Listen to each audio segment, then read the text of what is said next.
Meet our free U.S. tax preparation course brought to you by the Borderless Accountant. We are inviting you to join our community. Live training, reputable tax firms as resource speakers, recorded replayable at higit sa lahat, libre. To join, like and follow our official Facebook page, join our Facebook group for important updates, and fill out our Google form to be included in our mailing list. See you there! Yeah, good morning, everyone. Yeah, is Miss Sarah here, or someone is taking over the presentation from her for the second worker's statement? Good morning, Coach. Good morning, good evening, everyone. Can I share my screen, Coach? Yes, feel free to do so. I just want, okay. Can you see my screen now? Coach, I just want to clarify regarding the input on this these boxes on 1099 div. Since total Okay. ordinary dividends, it means the total of the non-qualified and qualified dividends. So this one is correct. And how about this one, Coach? Since it is only for qualified dividends and our broker statement yesterday has non-qualified dividends. So do we still need to add it up with qualified? Good question. Is this the one you're showing on your screen? Is it the second or the first worker statement that we did yesterday? This is the first, the fidelity. So can you scroll down to the bottom where we see the period? There's qualified and then there's non-qualified. This, yes. Or say the second box there, you have 260.63 non-qualified. And then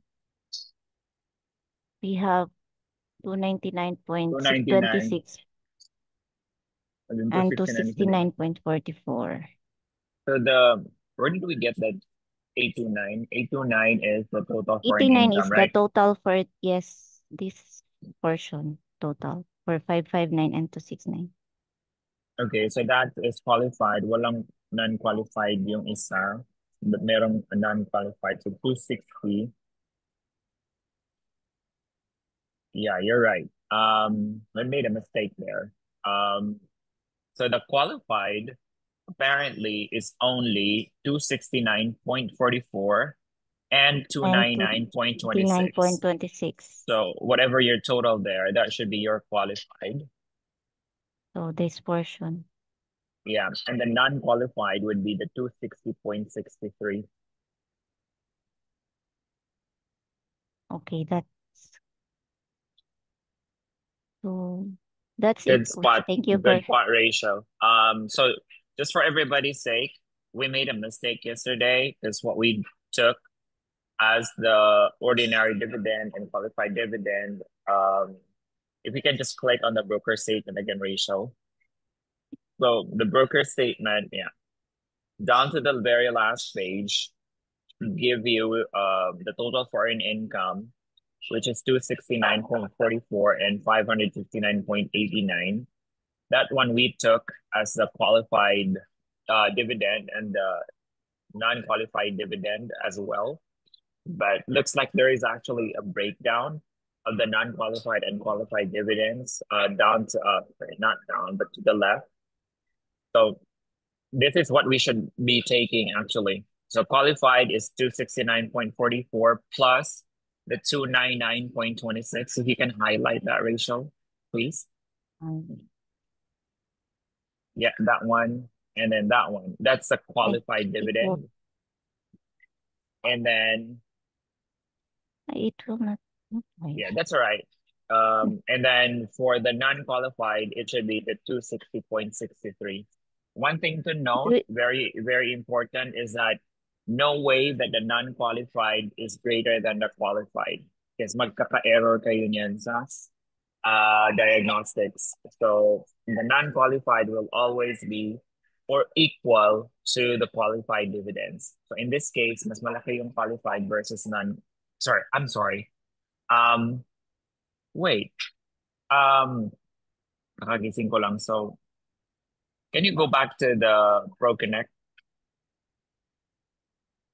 Parang may mali dito. So yeah, ordinary dividend and I, qualified dividends. wait, sir. Magka I'll just change this one.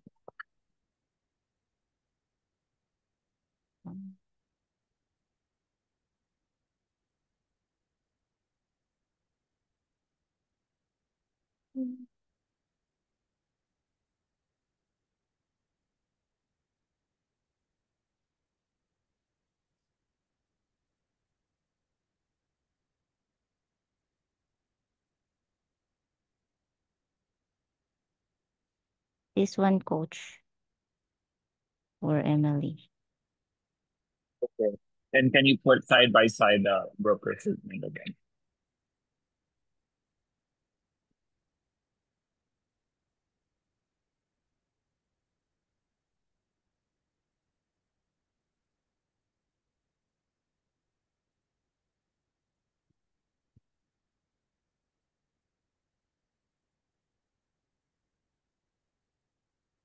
Oh, sorry.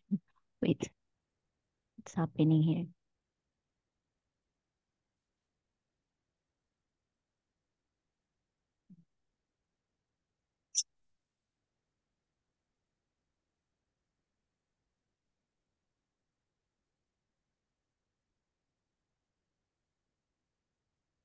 It's done, coach.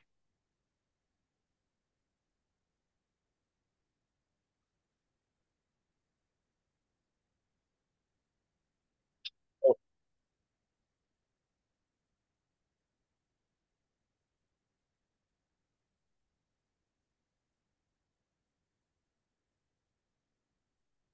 I have to take back my word there.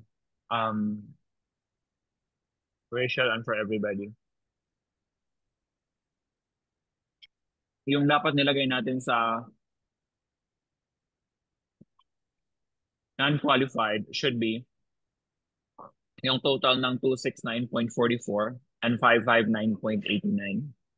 That should be the ordinary dividend. This one. Tapos yung qualified dividend naman is yung total ng 269.44 at 299.26.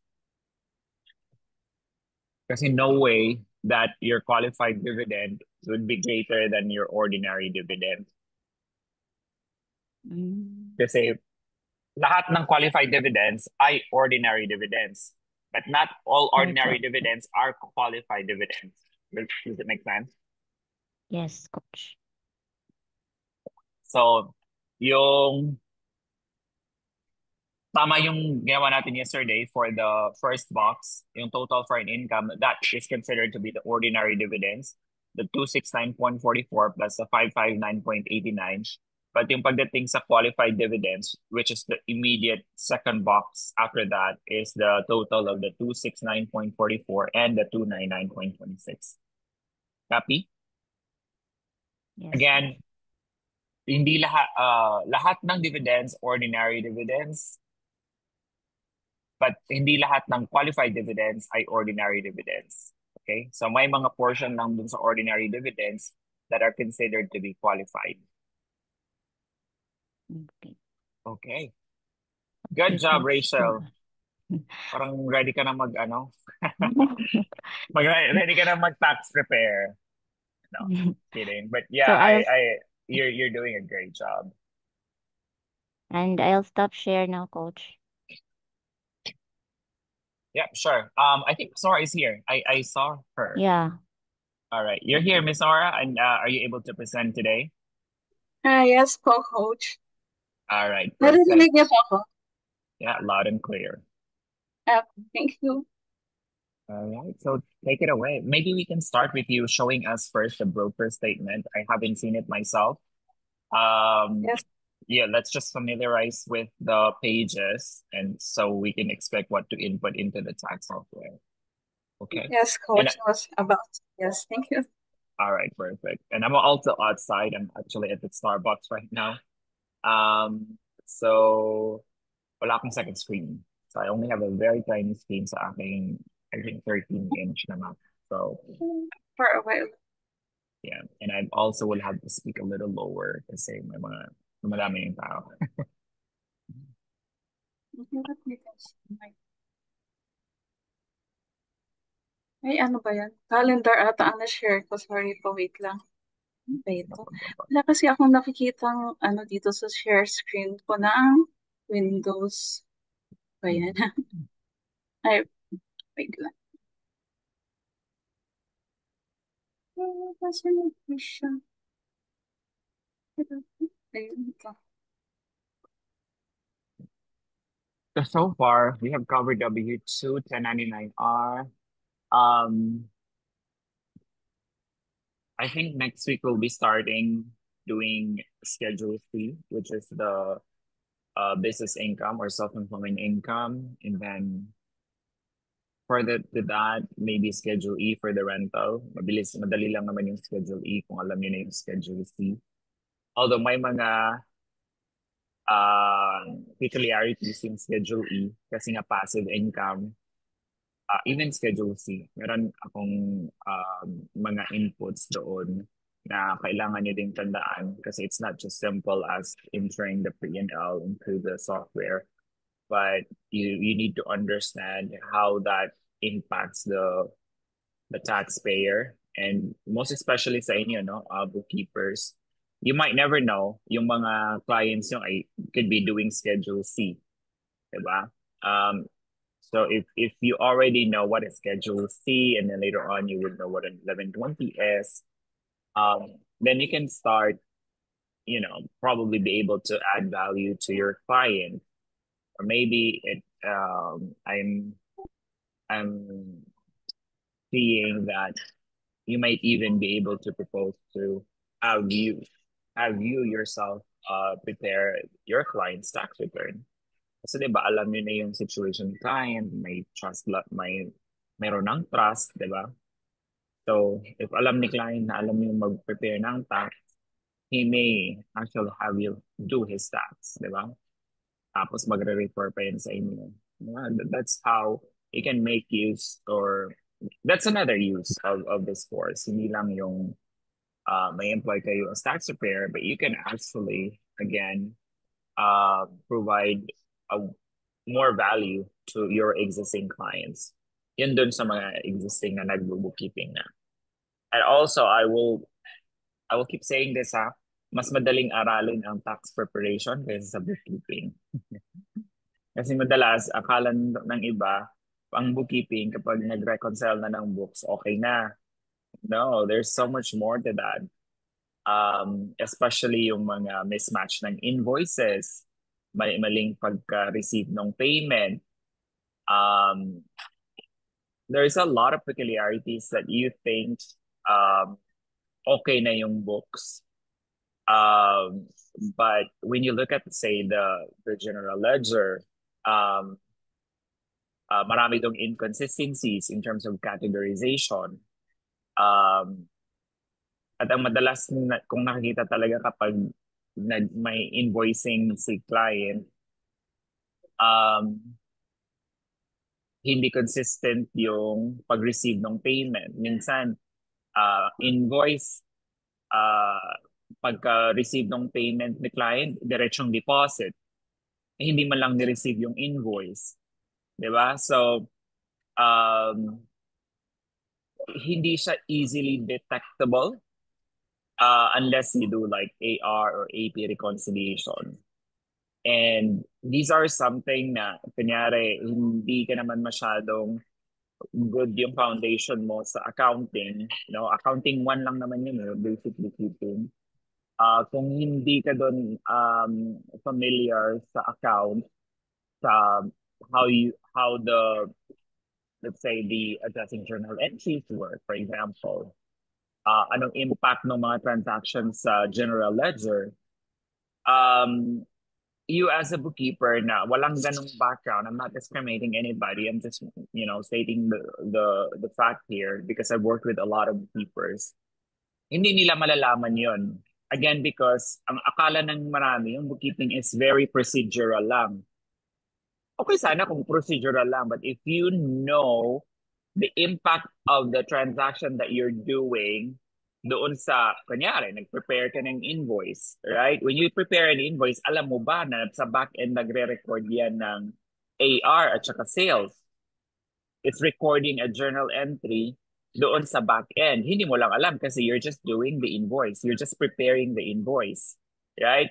And then when you're making a payment on that invoice, akala mo lang menu-driven lang yan. But no, when you hit save, it's actually creating a journal entry on the back end as well, which is um, debiting the bank or undeposited funds and then crediting the AR.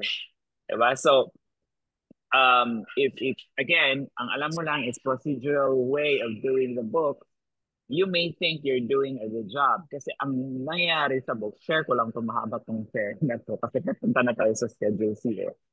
Ang nangyayari madalas, hindi na discover ng owner yung mali ng bookkeeper. Kasi si bookkeeper din, hindi niya din alam na nagkamali siya. Di ba? Kasi like for example, ang gauge lang ng marami is basta na-reconcile lang yung books, consistent naman yung pagka-reconcile or yung pagka-categorize, okay na. And then the client being not an accountant would not know na may mali sa books niya, di ba? So titingnan lang niya P&L, titingnan niya cash balance and stuff like that. There's a lot of areas that he looks into but not the accuracy of his books. Di ba? So usually, ang mali ng books, doon na na-discover yan sa pagpe-prepare ng tax return. Especially kung business return, an 1120S. Kasi meron na yung work paper na ginagawa si tax preparer, na mayroon ng balance sheet. Okay sana kung pag Schedule C lang, walang balance sheet kasi. So, hindi masyadong na-discover yung mali ng books. Unless medyo, I would say, complex na yung transactions, at siguro magaling si tax preparer na nadidetect na yung mali sa books. Pero kapag nagpe-prepare na ng 1120S or 1065, which is a business return, may work paper kasi yan na ginagawa. So, tinitingnan na yan yung relationship ng profit and loss statement at saka ng balance sheet. Right? So, sa balance sheet, kapag may nakita yung, in my case, pag may nakita ako undeposited funds, malaking amount, ay, alam ko na may mali itong book na to. Why? Because malamang sa malamang yung payment ng invoice ay dineposit ka agad. Right? Hindi man lang ni-receive as payment. Which is again, if you've been using QuickBooks, you would know this. Diba? May peculiarity sa QuickBooks. Kapag invoice, you have to receive it and then it gets, pwede kang mag-prompt kung saan yan i-deposit, but kung hindi, it goes to undeposited funds, right? And then usually nadidiscover na din naman yan sa bank reconciliation. Pero yung iba hindi. So that's one area na tinitingnan ni tax preparer. Consistency ng mga balances sa balance sheet, right? Kasi din yung minsan iba, tinitingnan lang is P&L, no? You should also look at the balance sheet kasi nagma-matter yun, especially kung pag you're working with a client na medyo malaki na yung income. Kasi I know we will cover this on a more extensive level later on. But if may certain threshold na yun kasi sa business return na pag inabot na yung income level na yun, required na mag-file ng balance sheet, which is, I think, M1 or M2.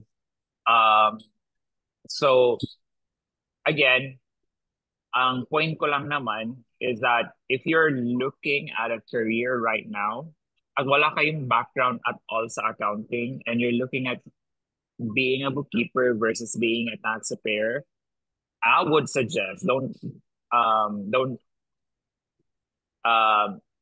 siguro may mga iba-ibang opinion, but this is my opinion, okay? Mas maigi nang mag-focus kayo sa tax prep kaysa sa books. Kasi ang books, masakit sa ulo yan. Mahirap aralin.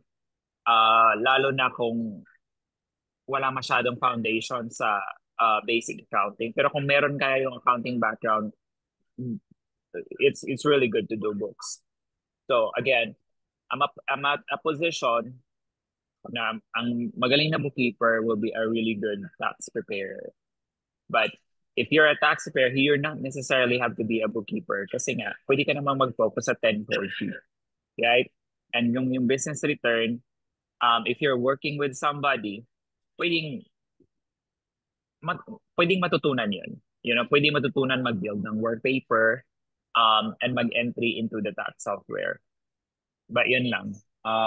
If you're on a crossroad, minsan kasi like if you have so many things, I think Ms. Nora already said this yesterday na if you have so many things on your end, yung nag-hoard pala siya ng courses, di ba? So, minsan na-overwhelm na siya sa too much information. Hindi mo na alam like what to focus on, right?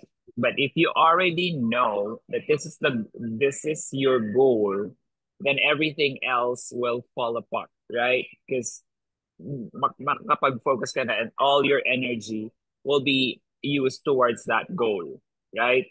So, yun lang naman. I hope that provides you a little bit of guidance if you're still in a quandary where you're deciding on which career path to pursue.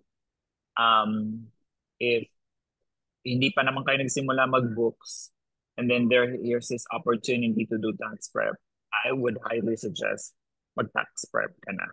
Yan lang naman. And kung nag-bookkeeping ka na and you're already thinking of pursuing a career in tax, you are in the right path, as in the right path. Because again, a bookkeeper will make a really good tax preparer. All right. So, ang haba ng intro ko, no? Okay, Miss Nora, take it away. I guess you're Okay, ready. so nakikita na po ang screen. Yes, we can see it. Maybe you can zoom it out or ang tawag zoom it in ba na para makita mo natin yung buong page. Ayan. There. I think that's perfect. Okay, so since wala po kasi akong second screen kasi I guess my laptop is sira ata ang sound card kasi every time sinasaksak ko yung second screen ko dito sa laptop, nawawala ang sound. So it's either I will choose the sound. Pag pinili ko yung sound, walang screen. Pag pinili ko yung screen, walang sound. Eh, hindi ko alam kung ano doon yung problem. So I will just show this na lang. So this is Form 1099 Composite and Year-End Summary. If you notice, iba din yung pangalan niya. Pero more or less, or pareho lang naman yung paglalagyan natin nito. So punta tayo sa dito, page, page 2. So this one here, and dito yung mga input natin are also the same as last night. So yung ordinary dividends, which is 265.80. And then we have a qualified, walang qualified dividend pala. But we have just this section 1998 dividend, which is 569. And then we also have a foreign tax credit, which is 2.45. And then going down, we also have here a short-term, meron palang interest income, which is 0.69 coming from the IRS. And then going down, we have short-term transactions. So as we can see here, iba-iba yung acquired dates. But then we cannot see here the date of disposal. But then later on, dito sa baba siya makikita. Ayan siya, iba-iba. So we have here the total short-term cost basis na nire-report sa IRS, 110. And then, pag bumaba tayo ulit, we have the long-term. So iba-iba din yung acquired dates. And then, wala din siyang we cannot see here the date of disposition. Pero nandito siya sa baba, later makikita natin. So kanina hinahanap ko siya, was not able to see that. So pagtingin ko dito sa baba, saan na ba yun? Ito sa summary. So this one, ayan, makikita na natin dito yung date sold or date of disposition.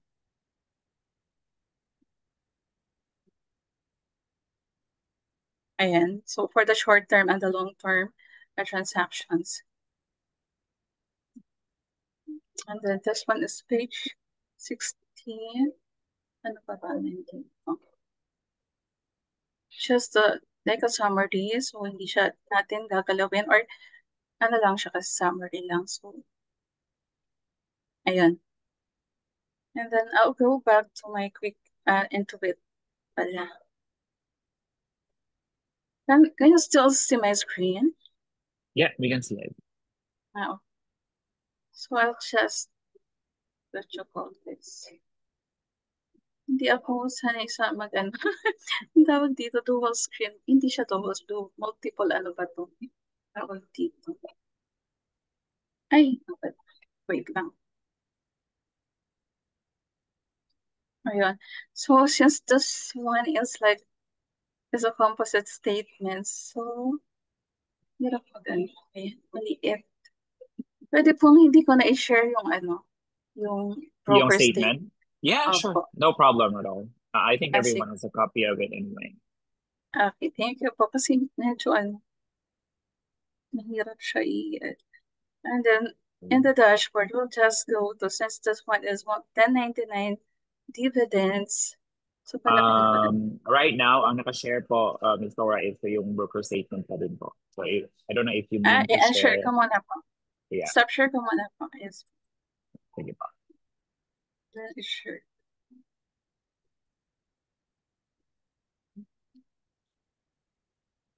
Saan ba yun?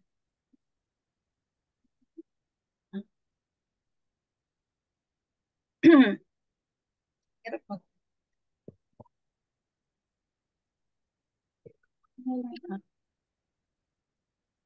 Always lost. Sorry po, pasensya na.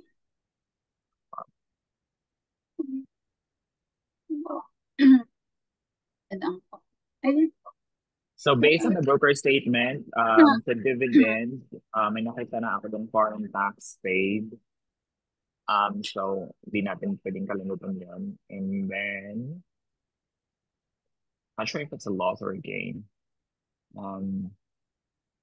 But wala naman yatang INT doon. Tapos dalawang boxes lang na yung broker, ay yung capital gains, which is box A and box G. So Ano ba to? Sorry. it's not very complex na broker statement. Sige lang po. No worries. By the way, may magwa-volunteer ba dun sa ano? Ayun po, nakikita Hanging niyo. question natin yesterday. Yes po, we can see it. We can see it Kita na po. perfectly. Okay, thank you. So we'll just go here to dividend income. Sorry. So as you can see here, meron ng mga entries. So we'll just add on the fourth line. So going back to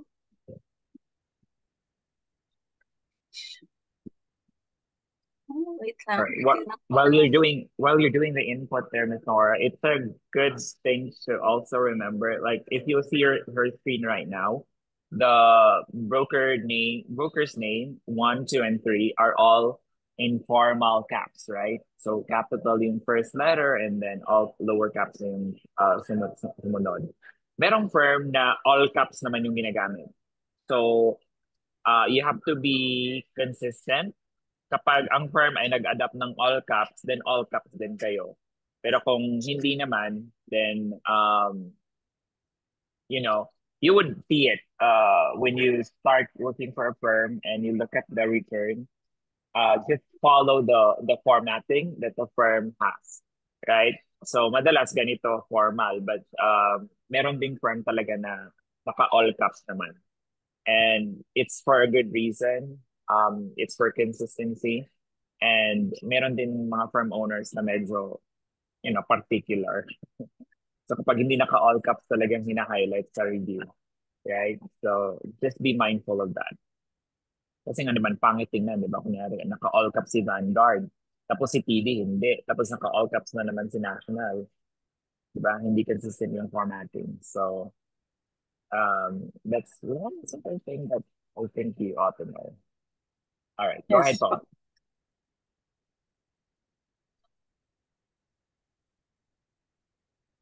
Also, so this one is the payer's name is Charles Schwab and Company Incorporated.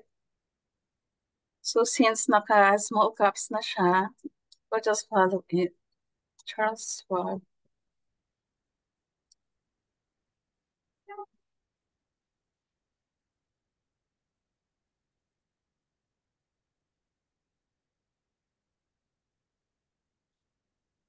This one is for the taxpayer, so it should be 1. And then total ordinary dividends is 280 to 21. Gutom ng anak ko. 280 to 21. And then the qualified dividend is 265.80. 265.80. And then I think there's no capital gains, but we have section 1990. So wait lang, I'll just the details. I just click on the details so we can see the full screen. So this one here is for the number 5, section 199E. So the amount is 5.89. 5.89. And then we also have the foreign tax rate, which is 2.45.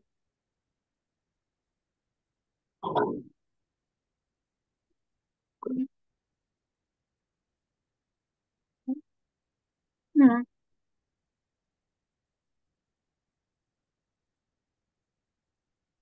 Okay. So pagbaba natin, we will see the short-term transactions. Kasi ito wala naman. Okay, so here are the short-term transactions. So looking at Wait lang po, Miss Ana. I think I saw a foreign tax paid doon. 2, no? yes po.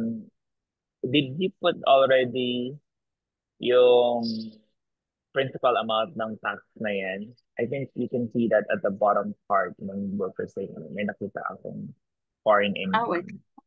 And then you Foreign also need, for the purposes of 1116 generating, you also need to fill out yung drop down na passive, and then kung saan country galing yung dividend. Yeah, page 19 daw siya. Sabi ni Kelly.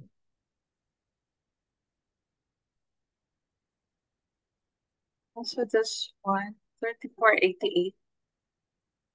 I don't have Ito the yung broker statement right now, but guys, if you're looking at page 19 or Kelly, how much is the foreign income? Wala atang qualified, no? Parang I only saw ordinary dividends there. nakalagay po dito. Yeah, 34.88 daw po, Miss Nora.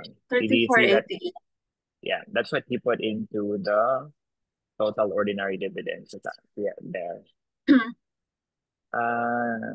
No, scroll down. You were already there earlier.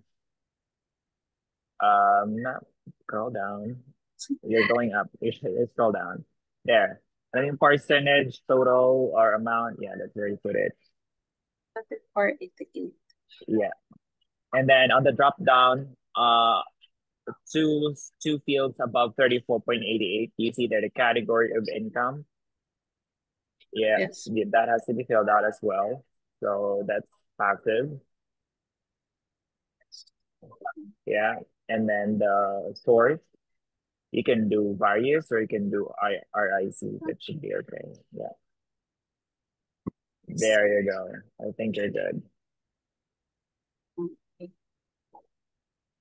And page 19. And then I think you can move on to Punta pa ako sa short term. yeah.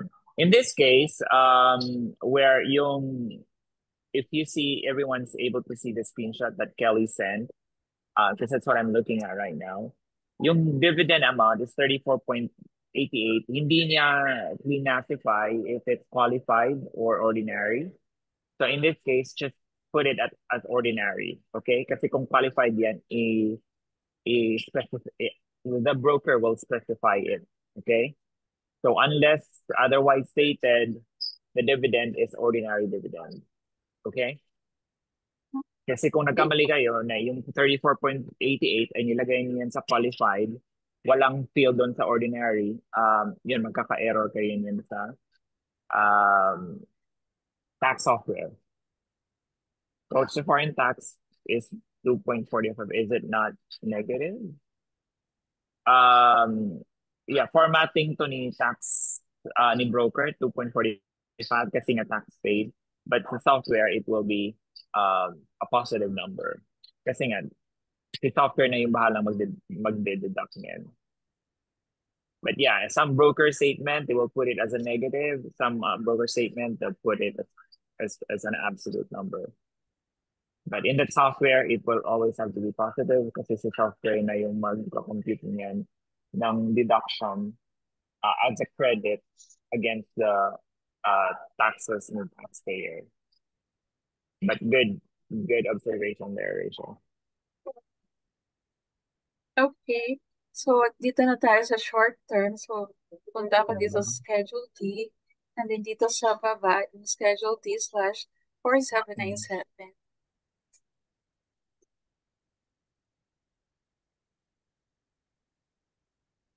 Okay, so this one is from swap. So, ito naka-caps lock lahat. So, ayun, susundan ko lang siya kung yun talaga yung formatting nila. Alright, swap. Swap, ano nga yun? Kalimutan ko. Swap, ano ba yun? Charles Schwab. Charles Wait Schwab. lang. Nakalimutan ko yung pangalan. I think that's okay. Schwab is fine. Kasi ang dapat naman dyan sa description of property talaga is yung security na sinel. But we're not doing kasi the breakdown of all the transactions. Kaya nilalagay na lang natin yung broker's name. So for Schwab, we can do Charles Schwab, we can do Schwab. That should be okay because they're also known as Schwab. They're not known as Charles Schwab. People just refer to them as Schwab.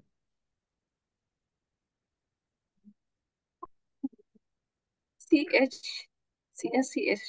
Schwab. SEHWAB. Ano ba yun? Is ink.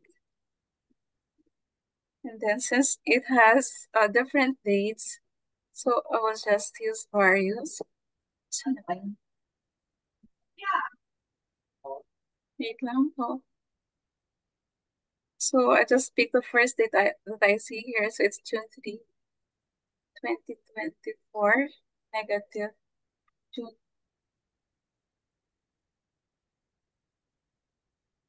So mamaya ko na lang po ito lagyan kasi nasa baba siya. Okay lang po ba?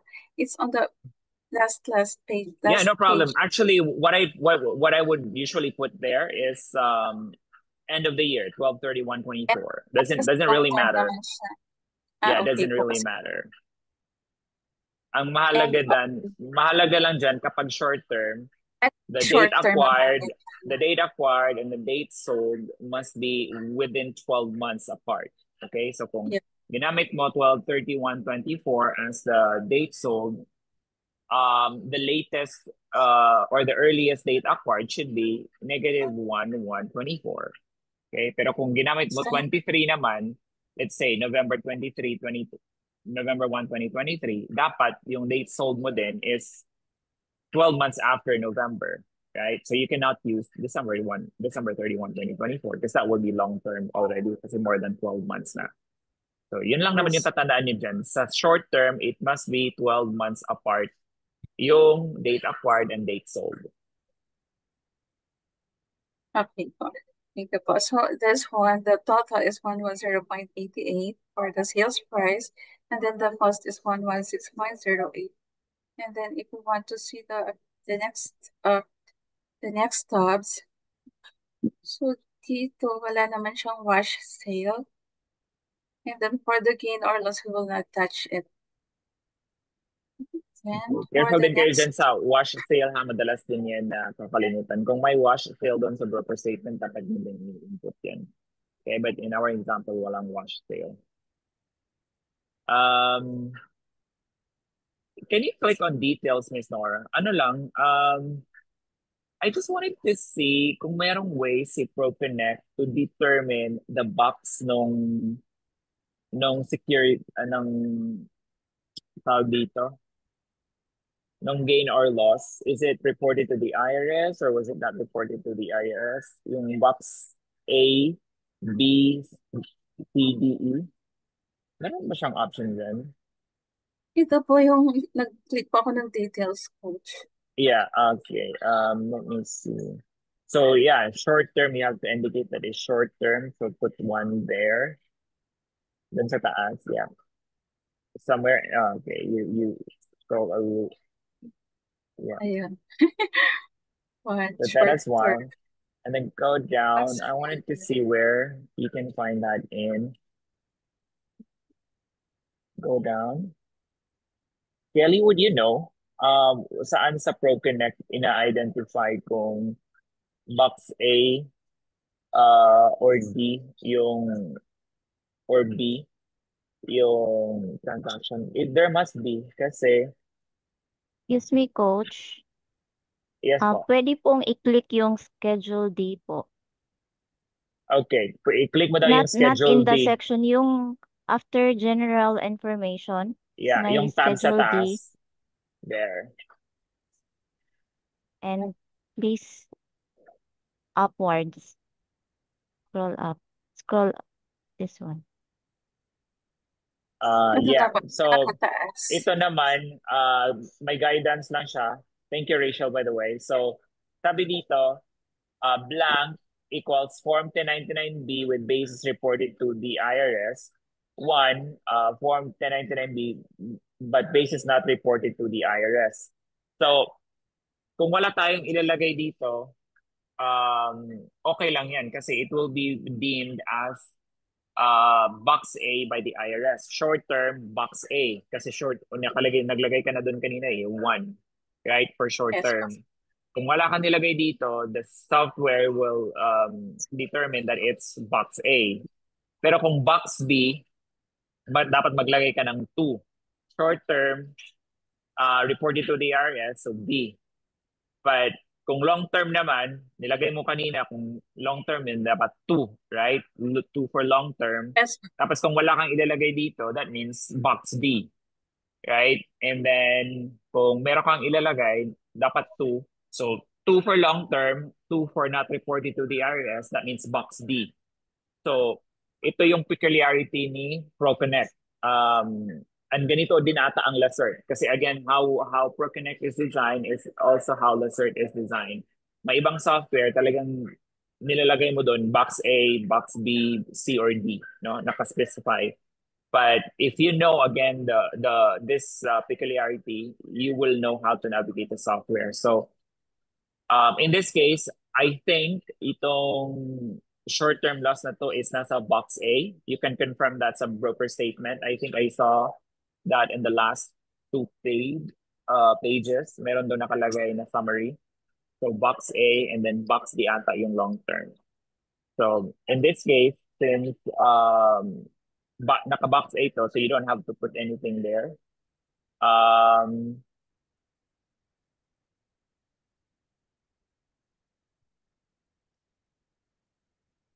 Yeah. So you're good, and then I think you can move on to, mali pala yung understanding ko dun sa ano. 1 pala kapag not reported to the IRS, and then 2 pag others. Kasi meron pang ano box A, B, tapos meron pang C, D, E, meron pang F eh. So, kapag reported to the IRS, short-term A, reported to the IRS long-term D, not reported to the IRS na long-term is B, not reported to the IRS na long-term is E. Yung iba doon is like usually yung mga ano, It happens sa mga Bitcoin or mga digital asset.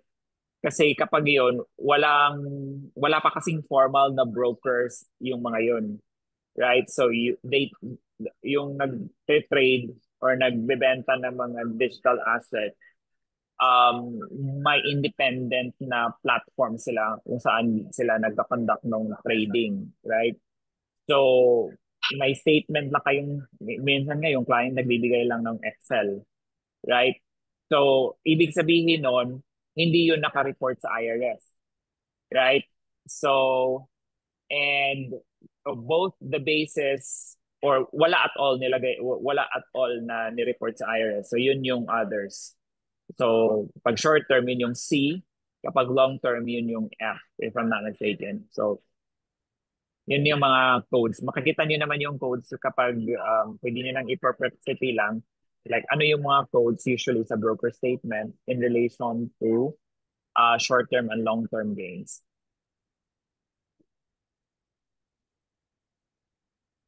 Okay. I think we So, can dito try. na po tayo sa long term. So, the first date that we can see here is June 17. So, since this is a long-term one, ang ilalagay ko na lang is 1 year after or more than a year after kasi long-term naman siya. Siguro July 17 to 24. That's not more than 12 years, 12 months apart. So I think, Kailangan eksaktong 1 year lang po, coach? Or, no, what you put as a date is puro 24 position. So it's not, I see. Okay. Sorry. 25 pala. and you cannot use 25 as well kasi that's in the future. Ay, You're preparing a 2024 return. So you can use 2024 on the date sold. Always will be yung date sold. Again, I think I mentioned it yesterday. Sa date sold, you can never use a date that is not in 2024. Okay? Kasi kung okay. binenta yan in another year, then dapat naka-report yan kung saan, kung anong year yan binenta, right? So, date sold must always be a 2024 na date. Okay? But your date acquired, that one you can play around. So, if it's a long term, you want it 12 months apart, use 2023 or kahit pa nga 2022, doesn't matter.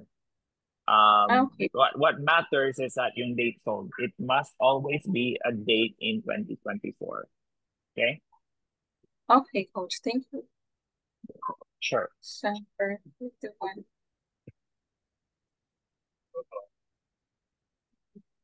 So, medyo marami din ito.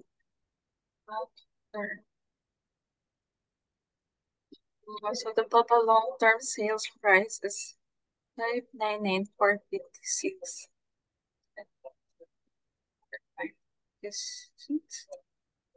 And then cost or other fees is 154,869.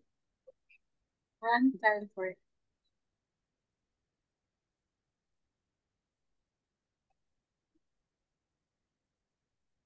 Rachel, regarding sa foreign tax paid, wala pa akong na-encounter na foreign tax paid na negative. Kasi kung negative foreign tax paid, that would indicate a refund, hindi paid. Diba? So, to answer your question, but there will be a time when the foreign tax paid is really treated as a negative when we input it into the tax software. I don't have an absolute answer, but as far as my experience is concerned, I have never come across that.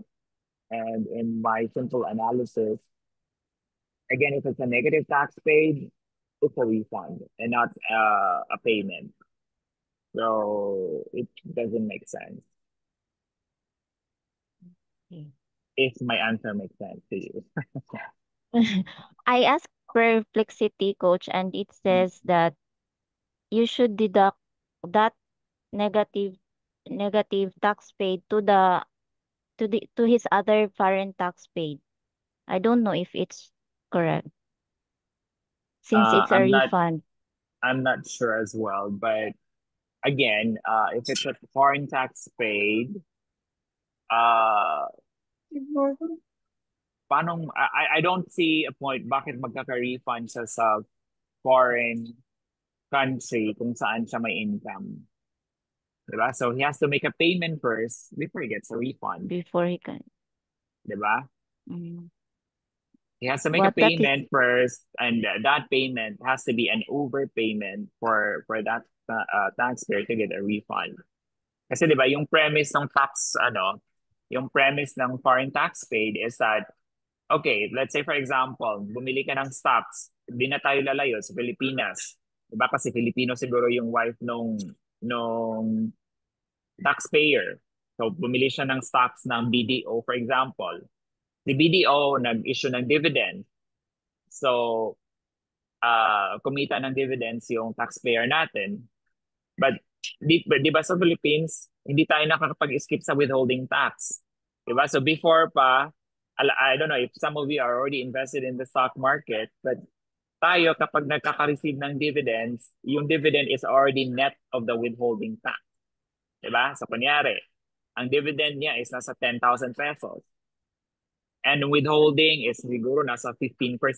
So sa 1,000 sa 10,000 may withholding na 1,500. So yung 1,500 na withholding, kasi yan si BDO na yung mababayad ng 1,500 na yan to the BIR, right? So yung marireceive ni taxpayer is only 8,500.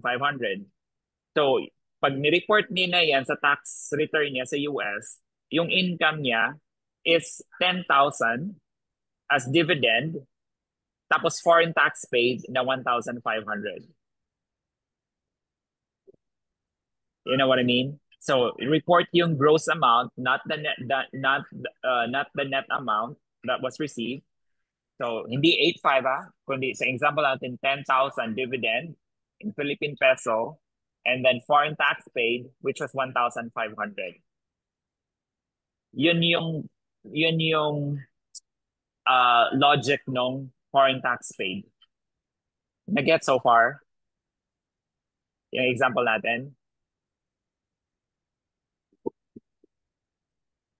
Or That's so i-internalize ko po muna. That's so much. okay. Yeah. Continue na po ako, Coach. Yes, continue, Ms. Zara. Sorry for the interjections. Sige po. Tapos dito po may wash sale. So, 0.04 lang siya. So, even if I included here, zero pa rin siya kasi it's just a little amount. Coach, Okay. ito kaya, baka ito po yung sinasabi nyo na ito pong sinasir ko po, basis RPTD. Hindi po kaya ito. Yan. Basis reported. In-abbreviate na lang yung reported to RPTD. Basis reported. Yeah. Blank kapag reported, not pag hindi reported, one. And kapag walang broker statement, ang binigay lang ni taxpayer is an Excel file kasi nga digital asset yung trinade niya, two yung ilalagay natin. So yeah, good job. That's the one I'm looking for. So, just, ito po ilalagay natin, Coach. Sa broker statement, ang nakalagay doon box D, di ba? Ano po, sir? Coach? Yung long term na gain na yan sa broker statement, ang nakalagay is box D, right? Kelly, Okay, can you put a screenshot sa GC para lang meron tayong context? Screenshot nung box A at box D. If you can highlight box A and box D, that would be very good. Para lang mas ma-emphasize natin what we're talking about.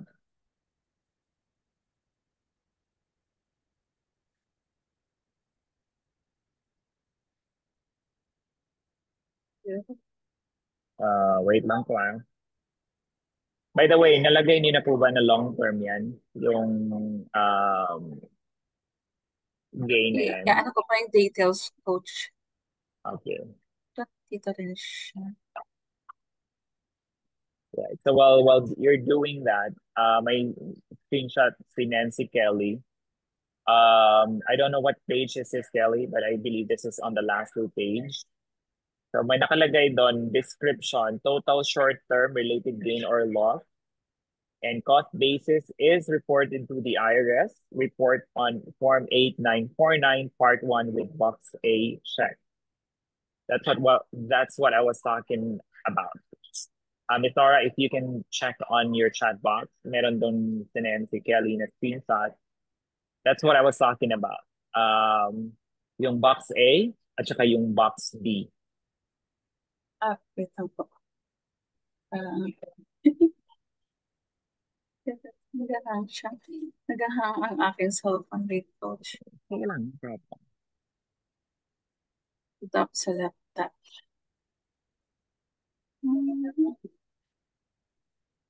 Oh yeah, sa page, yung naka-follow, nasa page 17 daw ng broker statement, nakalagay yung summary. So that's what I saw earlier. Kaya I already know on top of my head na mayroong box A at saka box B.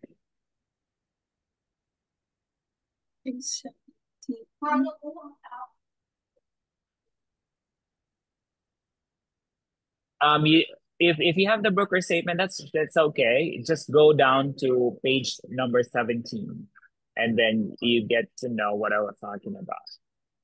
You don't have to wait for that messenger to load. That's it. Yeah, kasi alam ko naka-open ka na ng broker statement on your other window. One, yes po. May box A, box D, at saka box A ay 110.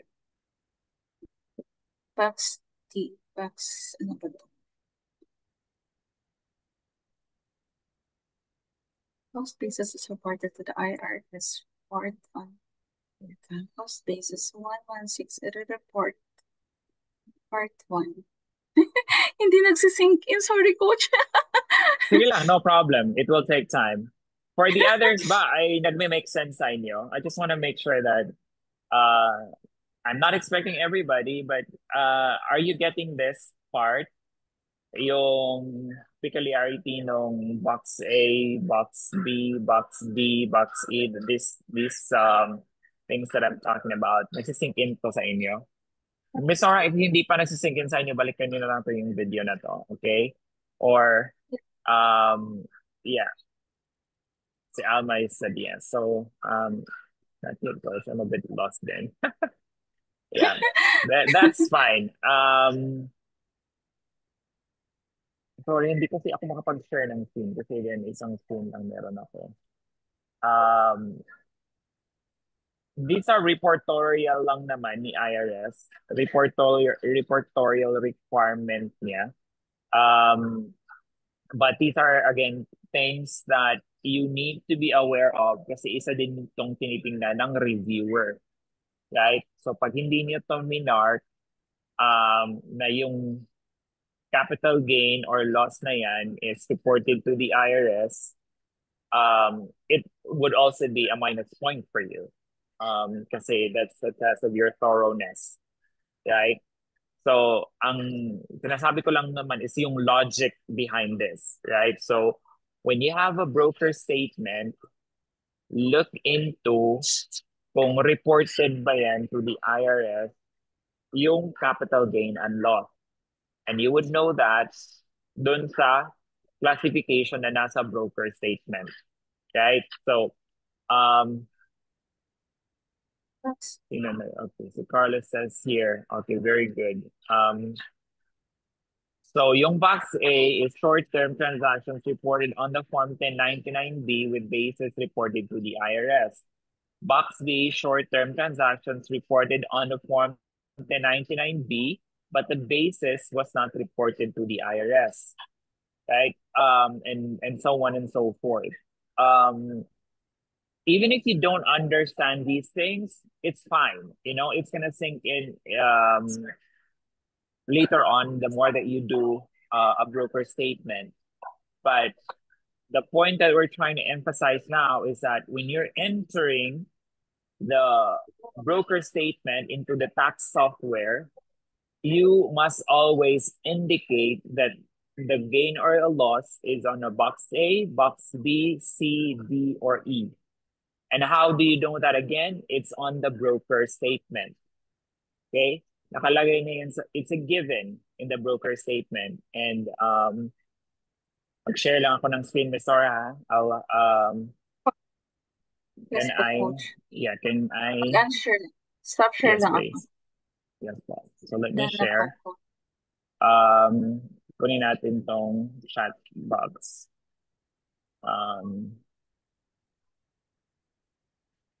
So this is that portion in the broker statement. If you see my screen, right? It's here indicated box A, box B. Kahit hindi mo naintindihan ano yung box A, ano yung box B. But you just have to make sure that what you're entering in the tax software, pag in-enter mo na tong proceeds and cost basis, you must also remember to indicate which box that belongs to. Okay? So, it's given. Again, nasa box A itong short term na to. Itong long term na transactions na to ay nasa box D. Okay? Now, sa tax software, how do you know kung anong ilalagay mo sa tax software? Yun na yung pinakita mo kanina, 'di ba? Na kapag blank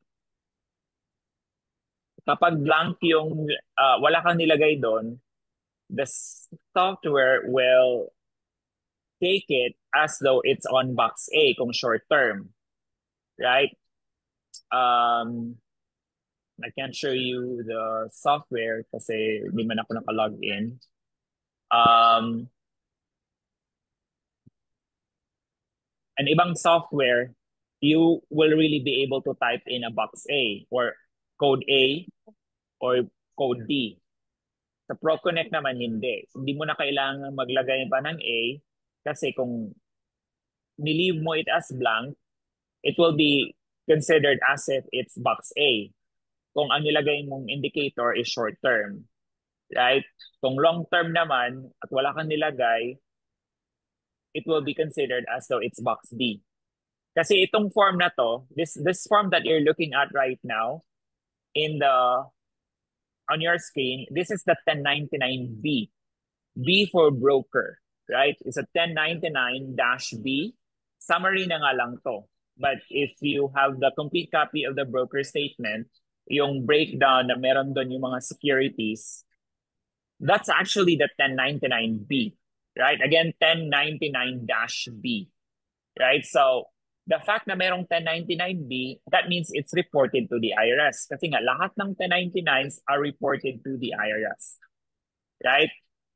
So, lahat yan, reported to the IRS. However, may mga instances kasi na yung cost, ito yung cost na to. Anyways, if you're still seeing my screen, but on one column, you have total proceeds. And then on the column after that is cost basis, right? May mga instances na yung cost basis is blank. Meaning hindi yan reported to the IRS. Ano yung mga instances na to? We're getting into the weeds. This is a term that I learned from Sam and Kendall. We're getting into the weeds, meaning we're getting into the details, right? So, may mga instances kasi na yung cost hindi naka-report kay IRS. One example of that is yung mga RSU. Yung if you work for a company, tapos part of your compensation package is meron kang nag-award si company ng shares of stocks to you, right? As an employee. Yun. So, because that award is part of your compensation, it's reported on the W-2, not on the 1099B. So that's one instance na kapag binenta mo yung stock na yan, let's say for example, after 10 years, nag-resign ka na dun sa company na yon, and then you sold the shares that your company awarded you for having worked with them, syempre may proceeds, di ba? Kasi binenta mo. Pero yung cost niyan, kailangan pang i-report ni employer yan on a different date. May tinatawag na supplemental report for that kasi nga hindi naman siya typical na arrangement kasi nga yung stock na yon in-award sa'yo. Hindi kagaya nung typical na stock na you buy from the broker, you buy through the broker, and then you sell through the broker kasi hindi ka naman employed. For example, empleyado ka ng ang mga common na companies na nagbibigay ng RSU is Amazon, Meta, Alphabet, or Google. Ayan, if you work in these three companies, you would most likely get stocks as a compensation. So pag umalis ka na ng company, binenta mo, yung broker mo magbibigay ng 1099B pero blank yung cost. Right? So in that instance, hindi na yan box A kung short term or hindi na yan box D kung long term. Malamang sa malamang, it's box E or E for echo. Right? Kasi nga, yung basis is not reported to the IRS. You get what I'm saying? However, if you're employed by Meta, for example, bumili ka ng stocks ng Apple, and binili mo yung stocks na yun through a broker, so yung cost na yun, and pag binenta mo yan, both of those will be reported to the IRS kasi that's the typical transaction on how you buy a stock, right?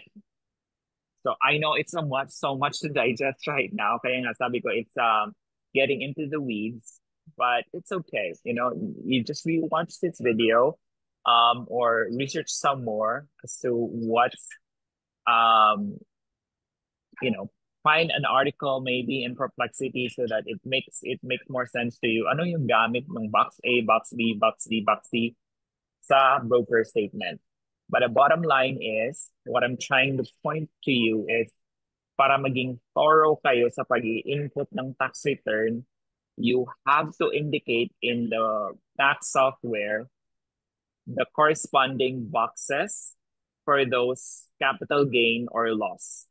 Yun lang. Kasi isa din yung madalas na nakakaligtaan ng tax preparer. You don't have to know the logic behind it if it still doesn't make sense to you.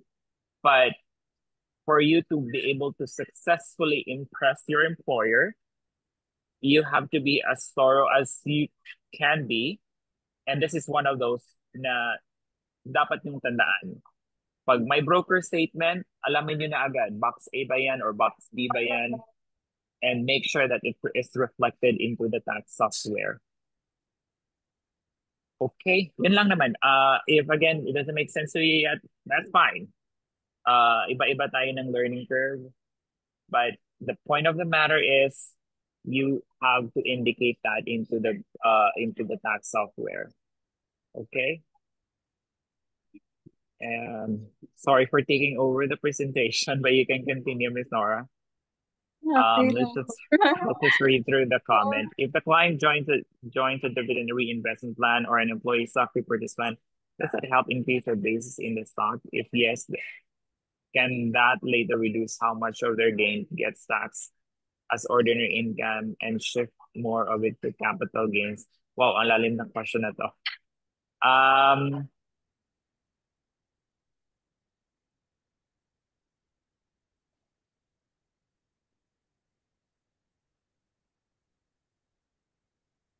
Well, if the sagutin ko lang tong question ni Michelle, Ms. Nora, ha? So, Yes po. yeah, kapag may dividend reinvestment plan or nag-purchase ng stock through employee stock plan, yes, it will increase the basis because you know, technically there's a purchase of a stock, right? And does that reduce how much of their gain or gets taxed as ordinary income and shift more of it to capital gain? Kung dividend reinvestment plan, I don't know if others will understand this. May iba-ibang platform ka din pag nag-dividend reinvestment plan ka, and it's not necessarily just with your employer, right? It could be through the broker, right? So if it's through the broker already, then it's no longer considered as a wage, right? It's you reinvesting your dividend to purchase more stocks. And in that case, if you sell the shares, it's going to be capital gain or, you know, loss, whatever the situation is by the time you sold the stock, right? Although one thing you need to also understand is the short-term capital gain is actually taxed at the ordinary tax rate ni taxpayer. Yung capital gain na long term, yun yung flat rate na 25% yata. So yeah, nagmamatter pa din yun. If you're looking at ordinary income, kapag short term yan, kahit pa technically they're called as capital gain, short-term capital gain, but the tax rate on that gain is actually at the ordinary tax rate ni taxpayer. So um, employee stock purchase plan naman, I think this is covered by the RSU. So if through the employer, then that will be reported as an income, part of the W-2. And if that's the case, kapag reported na yan or reported yan as an income on the W-2, kapag binenta yung stock, no? Kapag binenta yung stock, yung cost would be yung ni-report na as income. But the difference, say for example, isang share ng Apple binili through let's say an employee stock purchase plan at the price of say 100. So that's your cost. That's your cost, right? And then maybe many years down the road, let's say 10 years after, binenta, right? Binenta at say 200. So yung 100 hindi na yan itatax. Yung difference na lang ng 200 at 100. And that difference is a capital gain. And it will be a long-term capital gain. I'm not sure, Michelle, if I understood your question and I answered it the way it should be answered. But most of the time, yung dividend reinvestment and employee stock purchase plan is taxed as capital gain.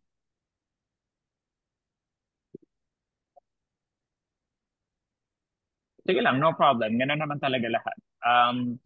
May mga times na hindi natin ma-digest agad, but the more that we do it, the more that we get exposed to it, things will eventually make sense. So, alam ko nagdurugo na yung brain ng mga tao. But guys, in tax naman, this is the why. No, this is the why. I'm giving you the why ahead of time. But do you have to know these things? Not necessarily. Tanongin niyo si Kelly, alam niya ba to? Tanongin niyo si Andre, who's been doing taxes for 3 years now. He does not necessarily know these things, like the logic behind it. But I'm just giving you in advance this information para lang makatulong, no? And again, iba-iba kasi yung audience natin dito. May iba na nagpa-tax prep na, so they already know the how, they don't necessarily know the why. So this portion is the why. Yung portion lang ng how, Miss Nora, is that when you put the two doon sa long-term ba yan or short-term, that's the how, right? And then when you click later earlier doon sa Schedule D na tinuro ni Rachel, yung paglilive doon ng blank or pag ma-mark ng field 9 as 2 or 1, that's the how. So if you know the how, that's okay, right? But you don't need to know the why behind it because it's too much, right? And could you be a taxpayer without knowing the why? Yes, you can. Ang point ko lang, lagi kong ulit-ulitin is that you just have to be thorough. Kung nakalagay na doon na box A yan sa broker statement, just how I showed it earlier sa spreadsheet, you have to make sure that that is indicated as such in the tax software. Yun lang yung point ko. That's the how. Okay? So, which is, to be honest with you, Ms. Nora, ito yung medyo, siguro because first time mo, ito yung medyo na-observe kung hindi mo na-fill in, right? Yung kanina, you almost forgot to put the one sa short term. You almost forgot that to indicate that it's a short term. Even dun sa 1116, that's also one thing you almost forgot. But don't worry, most of you are newbie and it happens. This is why we are having this course. Okay. Yes, coach. Overwhelmed. Feeling overwhelmed na. Sige. Mas mabuti na itong may ganito tayo kaysa naman manood lang kayo ng procedure na hindi niyo ginagawa kasi mas lalong hindi magsisink in, di ba? Yes po. Okay. So, can you go back and share your screen again po? Tingnan lang Yes. natin kung natapos niyo yung long term and short term. Just want to make sure that Opo. we're not missing on anything. Yes po. Coach, stop share po. Okay po. Okay po.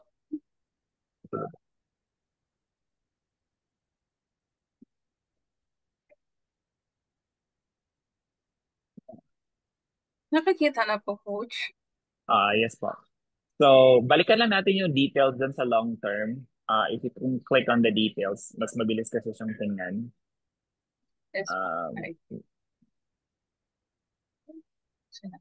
Wait yung lang po. details to the right. Kaya,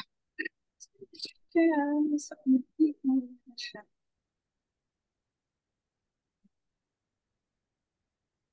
Basta ang tip ko lang sa inyo is that when you're looking at the statement, go through it first and spot things that you think are needed in the tax software. Okay, hindi naman lahat kasi dyan eh. But there are things that you should be looking at. Like kanina, nung I asked Ms. Nora to show us the broker statement because I'm experienced, tinignan ko na may foreign tax to. So, kasi pag tinignan natin yung 1099, may tax. Tapos, when she scroll down towards the bottom, nakita ko na may box A at may box C. So, because I'm experienced, I already know what to remember to input in the tax software. Okay, which you will get eventually the more that you practice. So there. Click on the details again. The Yes. fourth one. Oh. Yeah. So there, go down.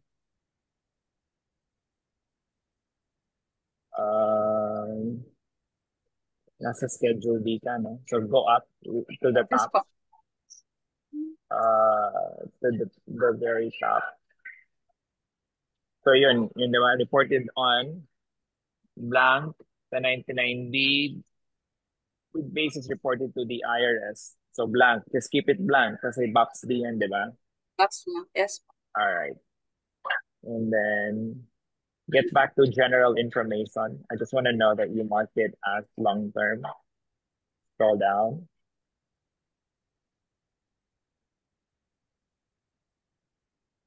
Did you mark it as long term? Wait lang po. Go up. I think it's yeah.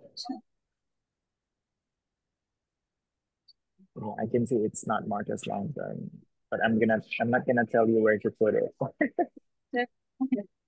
Ito. Saan hindi ko makita din. Long term.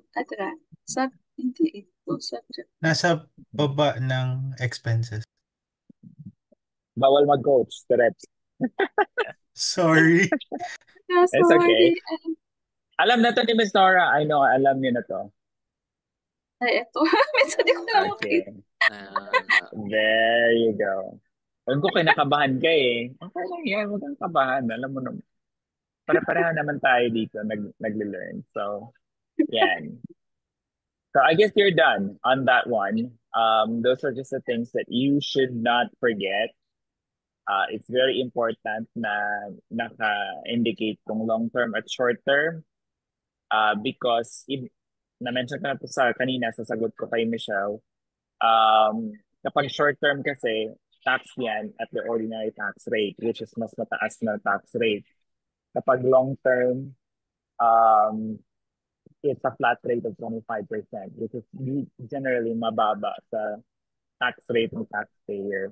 So mas advantageous yung long-term na tax rate. All right. So that's a gain. I think if you have a sales price of 5 or close to 6, so gain more is about 40,000. But remember yesterday we had a loss of about I think 11,000. So at this Yes. point, go to your check return and then let's view the 1040. Yeah. And then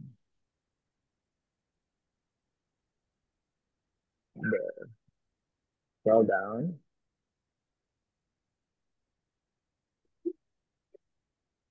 So you can see that in your box 7, capital gain or loss, 3,000 lang yung nag-reflect sa tax return, di ba? So if you go to Schedule D, click on Schedule D, there. So may breakdown tayo niyan. So short term is 28 na loss. Long term is total na yan eh. Yung nakita niyo 46,218 at 53,176.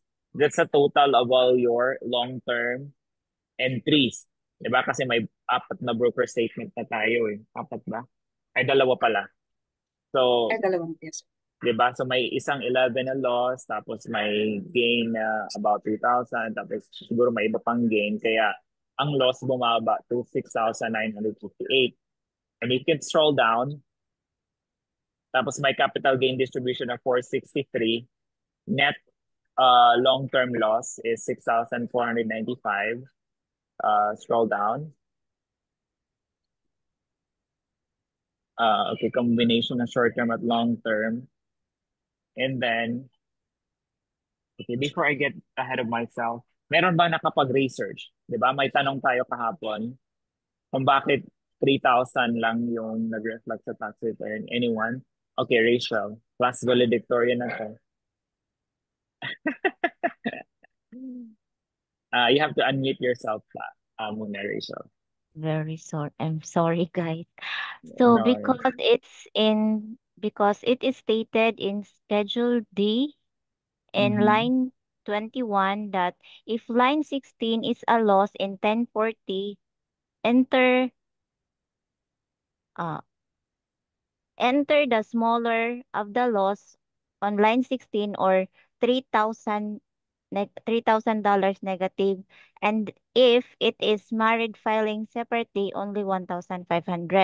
Since the loss is negative 6,000, so the amount that will be shown on 1040 is negative is loss of 3,000, because it is the smaller number that will be IRS want the smaller number that will be deducted in the taxpayer's 1040.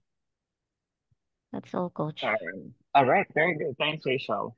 Anyone else who has done a research? Bakit 3,000 lang yung nasa 1040? 3,000 lang yung inallow ni IRS na loss, hindi buong 6,000. Coach JB here. Yes, what, JB? Go ahead. Based on what I researched on, it also prevents your taxpayer from abusing for using large capital losses to completely eliminate their ordinary tax liability in a single year, which could be seen as a form of tax sheltering. Very good. So, yeah, and to add to that, may binaste na answer si Eleanor. 3,000 is a maximum allowable deduction by the IRS. The remainder will be applied to the next succeeding year. So, yung 3,000, that's the maximum capital loss that can be offset against other income ni taxpayer. Right? So, 3,000 lang yan kapag MFJ, 1,500 kung MFS yung filing status. So, ano mangyayari doon sa remaining na, di ba 6,000 yung nakita natin, 6,000 plus, pero 3,000 lang yung inallow ni IRS. So, yung remaining will be carried forward to the following year. Right? So, until ma-exhaust yung buong capital loss. And the premise of that, tama si JB, is that imagine mo kung millions yung income ni millions yung losses ni taxpayer, di ba? At inallow ni IRS yung buong capital loss na i-offset yung income ni taxpayer, like yung W-2 niya, yung business income niya, wala na makakolekta si IRS na tax, di ba? Ah, So, kasi it could be abused, you know, na it could be abused by taxpayers na medyo maalam, di ba? So, lagi nilang sila magre-report ng paper loss. Hindi na ito paper loss actually. Magre-report na lang sila ng capital loss to offset their active income, right? So what the IRS does is limit or put a cap on how much a taxpayer can uh, offset against their income. Kasi balikan natin yung 1040 mo, Ms. Nora. yes po. Balikan natin. Yeah, there. So if you go down, di ba yung income niya 403,000 na wages and then 16,000 all the rest. Pag inad mo yan, lahat ng yan ay deducted by the 3,000 na capital loss. Right? So kung walang limit yung 3,000, let's say 1 million yung loss ni taxpayer, so magne-negative pa siya, di ba? So, yan, yung 3,000 is actually a deduction on the total income ni taxpayer. Kaya yung line 9, 435,075 is actually net of the 3,000 na capital loss. You know what I'm saying? So, kung nangyari 3,000 lang yung income ni taxpayer sa kanyang W-2, which also happens, no? May mga W-2 na like 3,000, 1,000. So, kung 3,000 lang din yung income ni taxpayer, tapos may 3,000 din siyang capital loss, he would end up with zero income. Kasi nga, ang gamit ng capital loss is it offsets your your other income. You get what I'm saying? Pero nakakap lang siya sa 3,000. Okay? And then go back to Schedule D, Ms. Nora. Yes, coach. Yeah, go back to Schedule D, Delta. Nasa Schedule D po Sorry. kayo. Sige pa, Okay, no sorry. problem. If you scroll all the way down,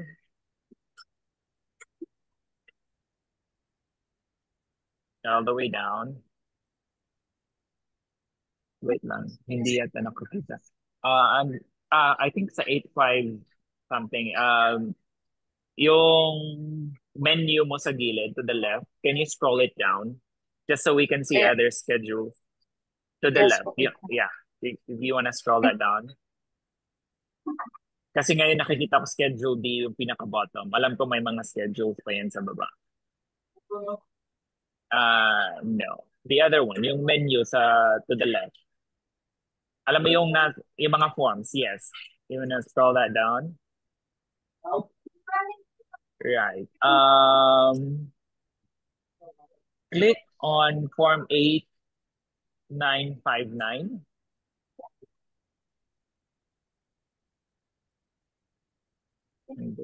I'm looking for the form kung saan mo makakita yung carryover. 8595 ba yan? Scroll up ka nga po before siguro sa 1116. Coach, saan po? Yung, Pinakataas. yung menu sa gilid, di ba? Yung forms. Scroll. Yeah. Scroll.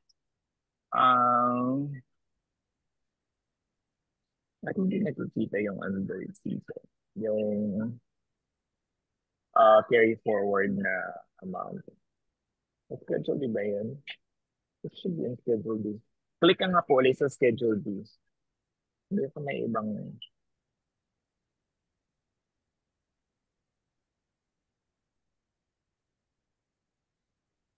Iba 6523. Tapos less 3,000, whatever remains, I think 3,523. That should be carried forward to the following year. At parang tutol tong Schedule D na to. Yeah, regardless.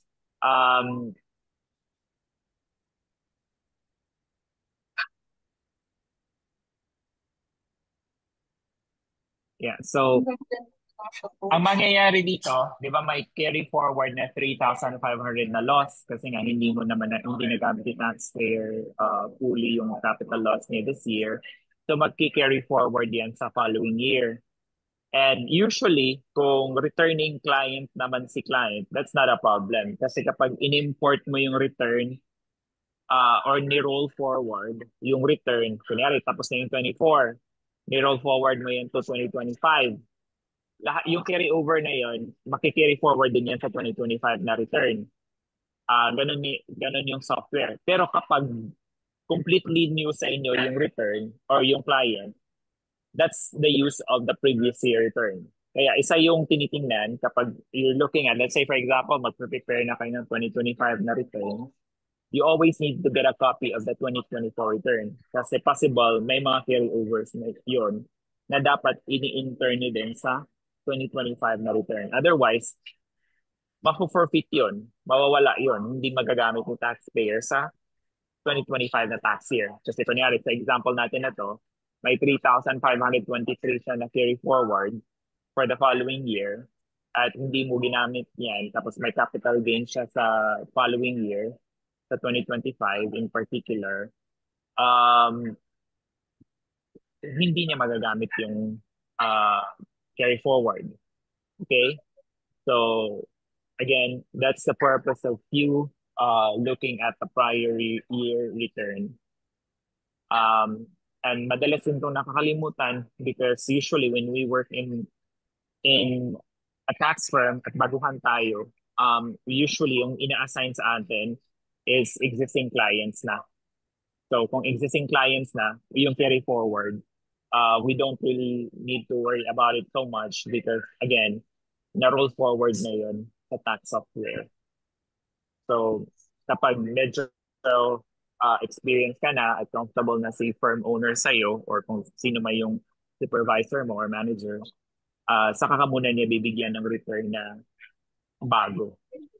Okay? But again, pag bago kayo sa firm, malamang sa malamang hindi kayo bibigyan ng tax return na new client for the year. Okay? Make sense? Yes, Yes, coach. Coach, Okay. Yes, question. ma'am. Merong nakalagay under line 14. Miss Mhm. Nora, pwede pong iakyat ng konti. Ito Ito po. yung capital loss carryover, long-term line 14. So, dapat may value dyan. Yun ba Correct. yun, Coach? Long-term carryover, Okay. enter the amount in. Oh, I think, no, this is the prior year. So, kung may prior Okay. year na carry over, dyan nakalagay dapat. Got it. Thank you, Kasi Coach. mag-a-adapt lang yun eh. Kunyari, may loss ng 10,000 last year. So, mag-a-adapt lang yung 10,000 sa loss this year. Although yung 10,000, yun yung unang kakaltasan ng 3,000. So, yung 10,000, magiging 7,000 na lang siya plus the 6,523 na capital loss this year. So, ganun yung carryover nag-work. Got Good it, spot Coach. there, JB. Where to enter the carryover in the ProConnect? Good question. I also don't know. I have used ProConnect for carryover, but I don't think we have the time right now. 9:41. Ang bilis ng oras. 2 hours na pala. Grabe. Hindi ko notice at all. Assignment yun na yan. Assignment mo yan, JR.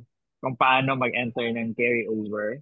Kasi ikaw nagtanong eh. Kasi hindi ko din alam. I don't use ProConnect a lot. That is a good question. Paano mag-enter ng carryover in ProConnect? Kunyari, nagsaset up kayo ng bagong return for 2024 and yung 2023 na return ni taxpayer ay merong carryover, paano yan input? Explore nyo na. Tapos share natin tomorrow. Paano yan? Para hindi mawala yung momentum. But it's a good assignment, JR. If you can explore that, patulong ka kay Jen. Or anyone else who can actually do that would be great. Para tomorrow, that's an opportunity for you to introduce yourself to the team. kung sino mang pwede mag-present how to enter the carryover sa ProConnect. Okay? Yeah, indeed. Nine slides talaga. So, again, if we go back to the 1040, Miss Rachel, Rachel, Nora, Yes po. yeah, so we'll just walk through how we are progressing in this course so far. And again, if you are new to the course, like you have just joined us today or in the past few days, um, I highly suggest you go back to the previous recording para mas maka-catch up ka lang. It's not too far behind. I know we're on, not sure, day 17 yata tayo today. We have covered a lot, but it's not a lot for someone to say, I'm huli na, no? I'm too late. It's not yet too late. There's a lot of time. I mean, there's a time to catch up. Kasi na-cover pa lang naman natin is first page ng 1040, majority of it. Yung first portion, which is the basic information, yung filing status, yung standard deduction, and now we have gone to the income section. So we have covered W-2, 1099 INT, which is for the interest, dividends, retirement accounts, the Social Security benefit, and now we've gone through Schedule D. Medyo marami-rami na rin to, no? Medyo marami, na-cover na natin basic situation ng isang taxpayer. Ano ba yung basic? W-2, 1099, di ba? That's basic. So, Schedule D, alam niyo na yung Schedule D, di ba? Schedule D is the capital gain. Capital gain is composed or broken down into two, short term and long term. Ano yung short term? Less than 12 months. Ano yung long term? More than 12 months. Right. And again, that's Schedule D. Schedule Delta. And then, tomorrow, I think Kelly is here. Kelly, if you can prepare a really simple profit and loss statement that we can use to enter into a Schedule C, right? So if you have the time today, I would suggest you save it in our folder under exercise number 2. Save mo doon yung profit and loss statement and then i-share mo yung link sa GC so that people can start entering that into the software as a Schedule C. So, hindi mo na natin ituturo, but I know that a lot of you are resourceful and now has a little bit of comfort navigating ProConnect.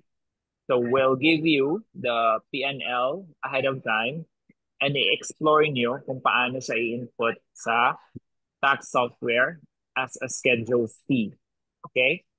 So that's gonna be our next topic, Schedule C. Go up lang a little bit. It's not kasi ikaw yung nakapag-share ng screen. So tuloy-tuloy na natin. Go a little bit down. Yes. A little bit down. So, as you can see there, wala naman yung nakalagay Schedule C, di ba? Wala nakalagay ng Schedule C din. But it will be part of line number 8, yung additional income from Schedule 1, line 10. So, tingnan mo yung schedule. Go to wala ka kasing Schedule C, kaya if you look at your menu to the left, walang Schedule 1 nakalagay, di ba? Diretsong Schedule 2 and Schedule 3. But when Yes, we start entering or when we start using Schedule C, later on, makikita na kayong Schedule 1 and some forms. Coach, wala kami sa GC kasi nag-max na sa 250. Pa-share na lang din sa isang GC. O nga, no? Grabe, no? 250. Ang dami na pala natin. Yeah, dyan po nakalink yung exercise. Thank you, Minerves. Appreciate it. Paano ba nilawin natin dun sa mga? Yeah, meron sa community.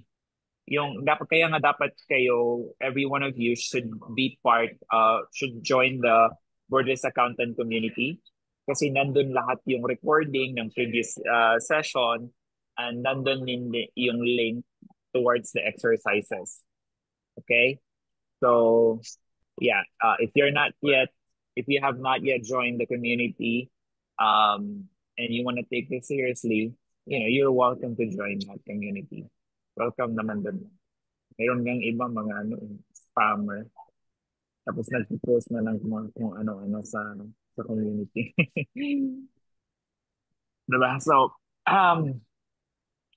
yeah, everyone is welcome. Huwag lang magkalat doon sa loob kasi i-kick out kayo ni Zara. I am incurring low signal kaya I cannot catch up. Sorry. No problem. You can catch up. And then I'm already working with Marilu on this. Alam mo yung mga recording natin. Kasi yung iba dun mahahaba na eh. And then marami akong ad-libs. So I told her to watch the recording and then if you can edit the unnecessary ad-libs there para mag-shorten lang siya. And then I'm thinking of compiling it as a self-paced course na through the para maging available siya sa website. So that's also something that we're working on. Kasi again, in the span of 17 days that we've have this session, medyo marami-rami na rin natin na-cover. But if yung bago lang and then we'll have to watch all the videos para medyo mas mapabilis yung catch up niya, yung videos na recorded natin. We'll truncate those para mas digestible siya. Okay. Okay pa kayo so far? Pang-inspirational naman, coach, pang-inspirational naman yung mga adlibs. Isang grupo na lang din siya ng videos. Oo nga. We'll tell Marilo about that. Yeah, that's what she's working on right now. All right, so we use the remaining 11 minutes to answer any of your question or anyone willing to share. Yeah. So again, tomorrow we'll do the schedule C. And then schedule E. And I think no, we're not yet done kasi hindi pa natin naka-cover yung itemized deduction. We did cover the standard, but hindi pa natin na-cover yung itemized, which is yung schedule A. Marami-rami din yun eh. Yung medical, taxes, interest, what else? Charitable giving. Lahat yun nasa schedule A. We'll cover that. And then, I think really important thing, credits, yung mga earned income credit, child tax credit, AOTC, marami-rami din yung credits. So, yeah, medyo marami-rami pa rin tayo, but I would want us to meet talaga every day para hindi maputol yung momentum at matapos din natin ng maaga yung 10:40. Kasi at least pag natapos natin ng maaga yung theoretical part, we can do a lot of practice returns. So what I envision for us to do is, yun nga, we'll provide you a lot of documents na naka-pattern na siya. And then we'll ask you to input them on your own software and then we'll compare them. We'll have a session together na i-review natin yung return. Like maybe one person can share and then we'll see kung nagawa niya ba yung tama yung return according sa kung ano dapat. Right? Kasi what I look to do is yung return na gagawin nyo, talagang actual return na e-file. However, yung documents na gagamitin lang natin is redacted. No? Redacted lang siya para, again, we protect the personal information ng client. And that's what we should always do. Right? So yeah, I think tapusin na muna natin lahat. Saka muna natin to Um, saka muna tayo mag-exercise. Anyway, um, with all the materials we have shared so far, I think you've been able to do your practice naman sa ProConnect accounts ninyo. Hindi ko na nasusundan yung chat. Ano yung NEC at saka 2441? Okay. I'm not sure if it's a mistake, but tax exempt interest.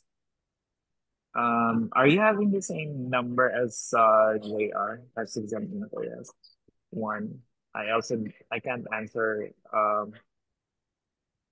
Or tingnan mo sa 1099 INT. Lahat ng 1099 INT, kung may entries na one. Kasi yun lang naman yung possible na source ng interest.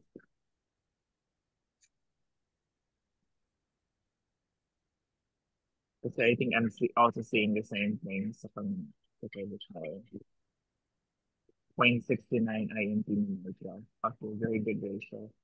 Naka-rounded off siya. Good job. Okay.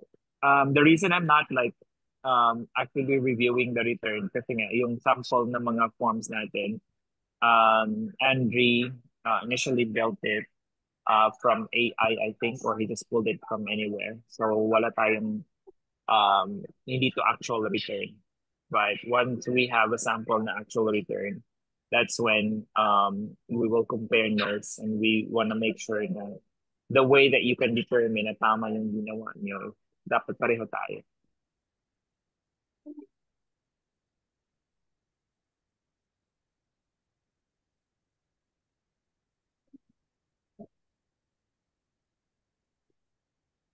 Meron nga daw po sa 99 INT na Micro sa Fidelity.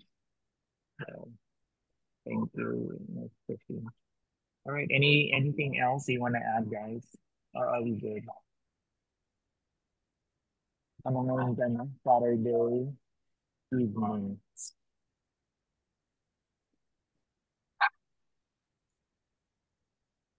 Dito naman Saturday morning na maulan. At medyo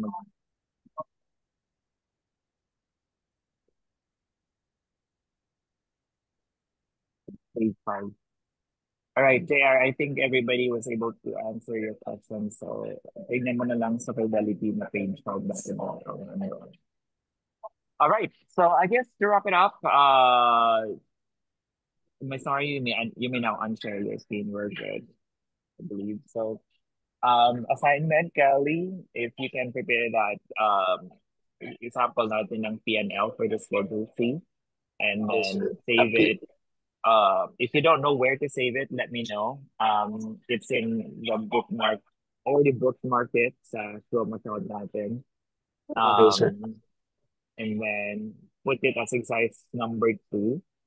And then make sure that when you share the link, that you can share it to everybody. Tapos if you were option mo na lang para hindi na distort yung numbers.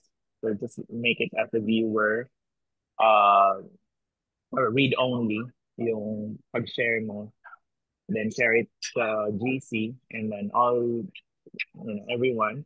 If you can explore it in advance, paano mag-enter ng Schedule C sa 10:40, and then we would need a volunteer to present it tomorrow. Okay?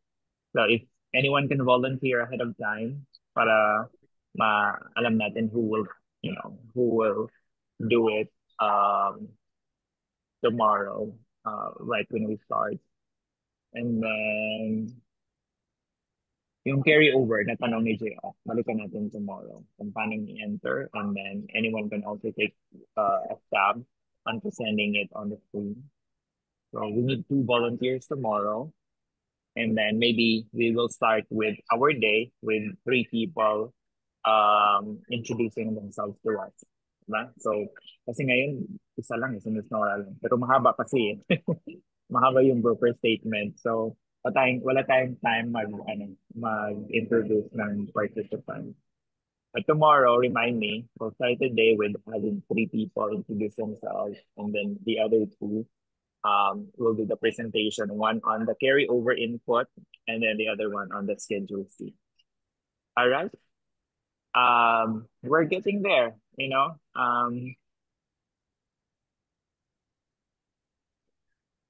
I believe you're getting comfortable with the ProConnect, di ba? Things are starting to make sense. Yung mga dating um, dito jargon lang sa inyo are now starting to make meaning. Hindi na siya ganun ka-intimidating na mga terminology. Kasi medyo nagsisink in na. But yeah, it's good. It's good. And I hope you're feeling that. I'm feeling very, very good about this. Um, and yeah, I'm only or I'm looking forward to a day na ang sharing naman natin sa group na to is yung mga na-hire na, yung mga nakapag-start na, saka maybe later on it would evolve on sharing, uy, paano mag-input ng ganito sa software kasi yung gamit naming software is ganito. Paano di ba, tulungan na. Kasi when you start working, you will not be working with for probably one firm. You'll probably be working with several firms. And again, several firms for iba-ibang software. Diba? Like ProConnect, Lestert, Pro Series, TCH, Drake, and there's a tax layer, tax ash. Diba? So, mag-i-evolve yung usapan natin na, about software na, di ba? Or about AMT, or about QBI. Yung mga ganong level na discussion. Kasi sisiw na sa inyo yung mga INT, DIV, at dividends. Sisiw na sa inyo yan. Kasi babalik-balik na nga lang yan. Diba? So, I look forward to that day, and I believe we will come there. Kasi di ba, ang aga pa June pa nga lang. Next July. Pero, um, target natin, we will get employers before end of the year. Kasi diba, before end of the year yung hiring. Kasi tax season starts third week na in January. So, kung alam niyo na yung 1040 and business return before by October, you can apply. May lakas loob na kayong mag-apply ng November and December. Kasi again, that's the hiring season. Yeah, manifesting. Yes, Rachel, go ahead. Coach, kasi po yung interest ni Michael na ilagay po sa tax exempt interest ng portion. Kaya merong one. Oo. But it's not So, supposed to be tax exempt, right? It's supposed to be a so regular it's interest. yes, under interest income, seller finance. Yeah, I think that's for Miss Nora. But I think Yes po. that's why JR is not getting it on his end, because he got it on where it should be. But okay lang yun, JR. You do it right. You did it right. So I think Miss Nora, just look into yung entry mo na lang. Kasi ngayon, ako din wala akong matanda ang tax exempt. Kasi yung tax exempt, usually, yung mga interest from municipal bonds. Like, Coach, sorry, Pab, Coach. you can correct it Galing po offline, siya, no problem. no? Ano po? Galing po siyang IRS. Tingnan mo, I can see Charles Schwab, may taxpayer 1, tapos ang nilagay mo, nasa total municipal bonds, 1. Yes po. I think it should be 1. Banks, SI, etc. If it was from the IRS, kasi nga, nagbibigay ng interest si IRS, that interest should still be taxable, and it should be inputted against banks. Kasi pag tax exempt, again, yun yung sa municipal bonds, or they call that munis. So, Yes. yung mga municipalities kasi dito sa US, like mga towns, they are able to raise funds for their own expenses, or projects, and they issue municipal bonds. So if you invest in that bond, tax-free yan. Pero kapag si Federal Reserve, yung treasury bond, yung si federal government yung nag-issue, yung interest mo doon taxable. So pag municipal bonds lang yung non-taxable. Okay? So yan, isang trivia kapag may nakikita kayong mga tax exempt interest, most of the time it's coming from municipal bonds. Okay, just like that, 2 hours na tayo and we're 52. Wow, amazing. Diba? Hindi tayo bumaba ng 50. Kaya pag sinecheck ako ni Sam at saka ni Kendo, how was your session today? Oh, we were at 55, something like that. Na-amaze talaga sila. So, kasi pa sa kanila, ang dami na ng 50. Diba? So, ano tayo, nag-Q&A tayo. Umabot tayo ng 100 plus. So, they were so amazed. Like, yeah. So, yeah. Me too. I'm very amazed. 119 daw tayo last time. So, yeah, again, the more that you share this, the better. I couldn't emphasize it enough, right? Why we're doing this. So ayoko nang pabalik-balik. So I hope you already know that and you believe it in your heart and you do your part. So yeah, Miss Nora, you can unshare and then I guess you guys can share your cameras again and let's take a photo. It's a Saturday evening, Saturday night your time. Saturday morning my time. Time kong gumala ngayon. Pero I don't know if makagala because it's again raining in Montreal. Meet our free U.S. tax preparation course brought to you by the Borderless Accountant. We are inviting you to join our community. Live training, reputable tax firms as resource speakers, recorded, replayable at higit sa lahat, libre.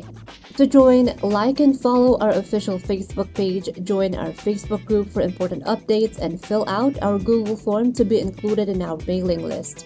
See you there!